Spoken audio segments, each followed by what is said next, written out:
Everyone আসসালামু আলাইকুম, আমি Mamun and welcome to my new video.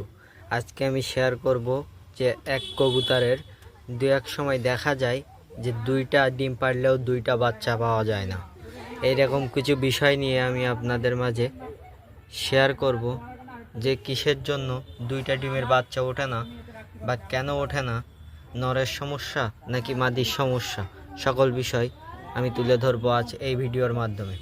এটা আমার নর, আর এই যে দেখতে পাচ্ছেন এটা আমার মাদি। এই আমার দুইটাই কিন্তু রেসার কবুতর।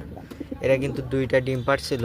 প্রথম যে এর নটটা ছিল, এরা দুইটা ডিম পাড়ার পরে সে সময় খুবই তাপ থাকার কারণে দুইটা ডিমই নষ্ট হয়ে যায়।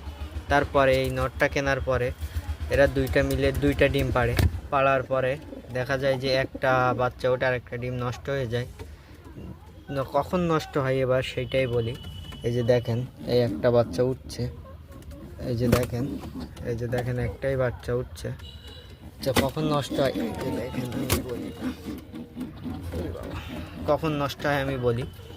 যখন দেখা যায় যে একটা ডিমে ভালোভাবে তাওয়া পায় না, সে সময় নষ্ট হয়ে যায়। দ্বিতীয়ত, যে সময় বেশি গরম পড়ে, গরমে একটা ডিম 3 বা 2টা ডিমও নষ্ট হওয়ার সম্ভাবনা থাকে। বর্ষার সময়ও যে সময় পানি পায় সে সময় ডিম নষ্ট হওয়ার সম্ভাবনা থাকে। 2-1 সময় আবার মাদি কবুতর তারও সমস্যা থাকতে পারে, এ কারণেও ডিম নষ্ট হতে পারে। এজন্য আপনার যদি ডিম নষ্ট হয়ে থাকে, যদি বারবার নষ্ট হয়ে থাকে, তাহলে মনে করবেন যে আপনার মাদি কবুতরের সমস্যা।